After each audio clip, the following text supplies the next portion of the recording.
शिक्षक दिवस पर जेपीएस फाउंडेशन ट्रस्ट द्वारा कार्यशाला का आयोजन और उत्कृष्ट शिक्षक का पुरस्कार डीएवी पब्लिक स्कूल के रजत कांति घोष को मिला। बोकारो चंद्रपुरा से जीपीएस फाउंडेशन ट्रस्ट द्वारा आकाश ऑटोमोबाइल एवं गौतम इंटरप्राइजेस के सौजन्य से दुगदा पश्चिमी पंचायत सचिवालय प्रांगण में परिचर्चा सह उत्कृष्ट शिक्षक सम्मान समारोह का आयोजन किया गया। समारोह की अध्यक्षता जीपीएस संगठन के अध्यक्ष मनोज पाठक ने की। संचालन प्रगति किरण एवं प्रिया कुमारी ने किया। मुख्य अतिथि स्वामी विवेकानंद शिक्षण प्रशिक्षण महाविद्यालय करमाटाड़ के प्राचार्य मनीष शुक्ला, विशिष्ट अतिथि केंद्रीय विद्यालय चंद्रपुरा के प्राचार्य विजय कुमार, दुगदा पश्चिमी पंचायत मुखिया रेणु देवी उपस्थित थे। समारोह के दौरान शिक्षक एवं विद्यार्थी के जीवन में नैतिकता का महत्व पर परिचर्चा का आयोजन किया गया, जिसमें दर्जनों शिक्षकों ने परिचर्चा पर विस्तार पूर्वक प्रकाश डालते हुए अपने अपने विचार प्रकट किया। डीएवी पब्लिक स्कूल दुगदा के शिक्षक उत्कृष्ट शिक्षक का सम्मान रजत कांति घोष को प्राप्त हुआ। वहीं परिचर्चा पर डीएवी पब्लिक स्कूल दुगदा के शिक्षक जगन्नाथ गोस्वामी को प्रथम स्थान एवं पंडित बागेश्वरी पांडेय सरस्वती विद्या मंदिर देवनगर दुगदा के शिक्षक सुनील पांडेय को द्वितीय स्थान एवं विद्यासागर हाई स्कूल के शिक्षक संदीप पांडेय को तृतीय प्राप्त किया। कार्यक्रम को सफल बनाने में आयोजन समिति के सचिव अशोक कुमार वर्मा, फाउंडेशन ट्रस्ट के सचिव जनार्दन सिंह, दुर्गा नायक, ऋषि कुमार, प्रणय कुमार सिंह, कैलाश प्रसाद स्वर्णकार ने सराहनीय योगदान दिया। जैसा कर्म करेगा, जिस तरह का व्यवहार करेगा, हर बच्चे के ऊपर उसका प्रभाव पड़ेगा ही। एक नर्सरी, एक केजी के बच्चे से आप पूछ लीजिए कि तुम आगे बनकर क्या बनोगे, तो मैं मैम बनूंगी, क्योंकि मैम ने वो क्वालिटी देखती है, यानी शिक्षक अपने शिक्षक में वो क्वालिटी देखते। तो मैं सिर्फ वही कहूंगा कि आप अपने व्यवहार में वैसा परिवर्तन ला करके रखिए कि समाज पर अमिट छाप छूट जाए। पैसे की बात हो रही थी, आज व्यापार की बात हो रही थी। मैं व्यापार के तरफ नहीं जा रहा हूं, लेकिन मेरा जन्म 4 अक्टूबर 1951 को हुआ था, 1951। और उस समय जो हम लोग स्कूल जाते थे तो शिक्षकों का जो व्यवहार होता था, मुझे आज भी एक व्यवहार याद है कि किस तरह से अमित छाप हम लोगों के शरीर पर उन्होंने डाला, हम लोगों के मस्तिष्क पर डाला। वो कभी पैसा नहीं लिया करते थे।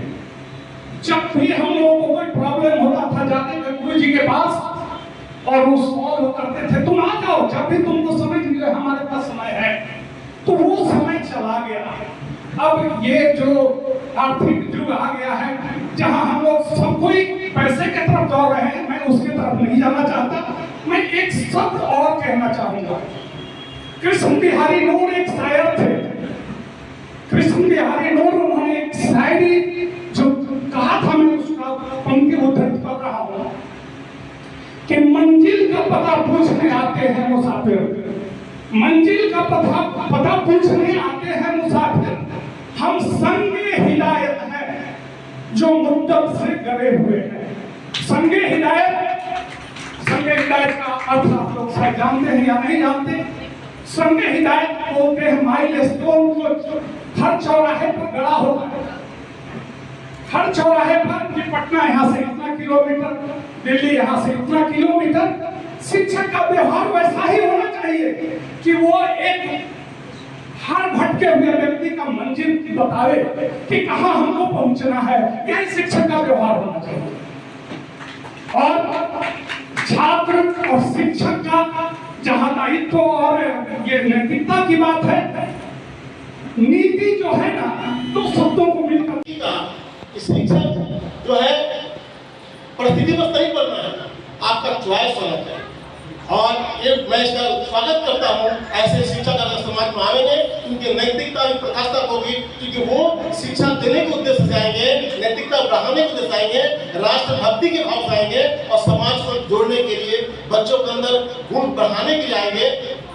अपितु सिर्फ धन कमाने के लिए नहीं, धन भी कमाना आवश्यक है, क्योंकि जीवन जीने के लिए आज कहा जाता है हमारे हमनियों में जो मुद्रा है, रक्त का स्थान ग्रहण कर लिया है, तो उससे हम इनकार नहीं कर सकते हैं, क्योंकि शरीर का ऑक्सीजन भी हमारी मुद्रा से मिलेगा। इसलिए मुद्रा आवश्यक है, लेकिन जब वो आवश्यकता पूरा हो जाए, उसके ऊपर हमारा बात आता है नैतिकता।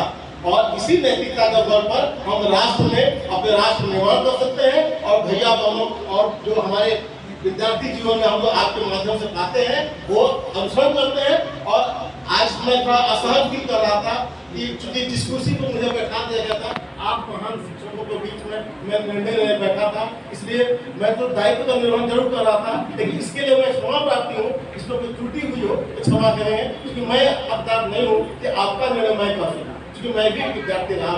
मेरे जीवन में मैं इस उम्र तक बहुत सारा काम और NGO का काम, कुछ कंटेक्चुअल वर्क और लास्ट में अभी व्यवसाय से जुड़े पेशा से अधिवक्ता है। लेकिन जब आप लोगों के बीच रहते हैं, हम विद्या मंदिर बाल समिति जो है कल्याण समिति, उसके सचिव के पद के दायित्व का भी निर्वहन करते हैं। जब आप लोगों के बीच हम रहते हैं तो हमेशा कहते हैं कि हम विद्यार्थी को रहते हैं, हमको लगता है कुछ आपसे सीखना है। और सनातन धर्म में व्यवस्था है, पुनर्जन्म की व्यवस्था है, इसलिए मैं ईश्वर से कामना करता हूँ कि अगर पुनर्जन्म मुझे हो तो एक बार जरूर मुझे भी आप ऐसा शिक्षक में मौका देना, अपने आप को एक जीवन मेरा अधूरा रह गया है जो उसे डांटना भूल गया है। और टीचर के सामने या स्वयं बच्चे बदमाशी करता है तो गार्जियन जो है उसको इग्नोर कर जाता है, जो कि आज बहुत बड़ी कमी है। टॉपिक अब ये भी बनना चाहिए कि शिक्षक, छात्र एवं अभिभावक के जीवन में नैतिकता का क्या महत्व है।